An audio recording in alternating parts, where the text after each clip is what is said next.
এই যাত্রার খবর জানাতে সদরঘাট থেকে যুক্ত হচ্ছেন সহকর্মী ফজলে আদিত্য। আদিত্য, আপনি নিশ্চয়ই আমাকে শুনতে পাচ্ছেন? আদিত্য, সদরঘাটে ঘরমুখ মানুষের ভিড় কেমন দেখছেন, আর কোনো ভোগান্তির খবর রয়েছে কিনা আপনার কাছে? কি বলছেন যাত্রীরা, বিস্তারিত জানাবেন। জি স্নেহা, যেমনটি বলছিলেন যে ঈদগামী যাত্রীদের সদরঘাটে কি পরিমাণ যাত্রী রয়েছে তা হয়তো আপনি আমার পিছনেই দেখতে পাচ্ছেন, কিন্তু আমি যদি আপনাকে একটু বলতে চাই যে গেল বারের তুলনায় এইবার একটু ঈদগামী যাত্রীদের চাপটা তেমন চোখে পড়ার মতো না, যে সদরঘাট কেন্দ্রিক যে চাপ থাকে। তবে এটার নেহাত কারণ হচ্ছে যে পদ্মা সেতু রয়েছে, সে পদ্মা সেতুর জন্য হয়তো অনেকেই স্বাচ্ছন্দ্যে বাড়ি ফেরার জন্য সড়ক পথটি বেছে নিচ্ছেন। কিন্তু শত বছরের যে ঐতিহ্য, যে ঢাকার সদরঘাটের ঈদগামী যাত্রীরা যাওয়া আসার জন্য একটি মাত্র অন্যতম ব্যবস্থাপনা এই সদরঘাটে এই ঈদগামী যাত্রীদের জন্য ব্যবস্থাপনা বেশ চোখে পড়ার মতোই। এই ঈদে যথেষ্ট পরিমাণ নিরাপত্তার চাদরে বেষ্টিত রয়েছে এই পুরো সদরঘাট কেন্দ্রিক।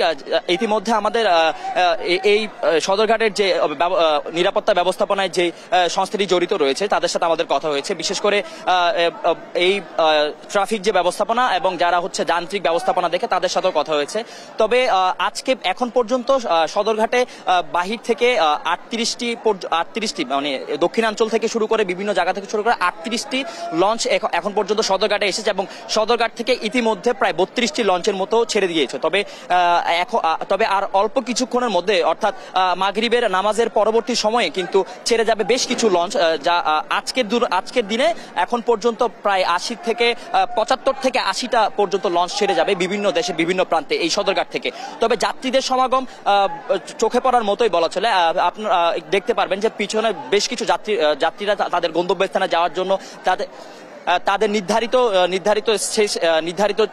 লঞ্চে উঠছেন এবং লঞ্চ থেকে তাদের গন্তব্যস্থানে ফিরে যাচ্ছেন। তবে এখন পর্যন্ত তেমন কোনো দুর্ঘটনা অথবা এড়ানোর জন্য যে ব্যবস্থাপনাগুলো রয়েছে হয়েছে সবই রয়েছে। তবে এই ছিল সদরঘাট থেকে আমার কাছে সর্বশেষ। স্নেহা। আদিত্য, আপনাকে ধন্যবাদ। দর্শক, আমরা এতক্ষণ শুনছিলাম সদরঘাট থেকে এই যাত্রার খবরাখবর।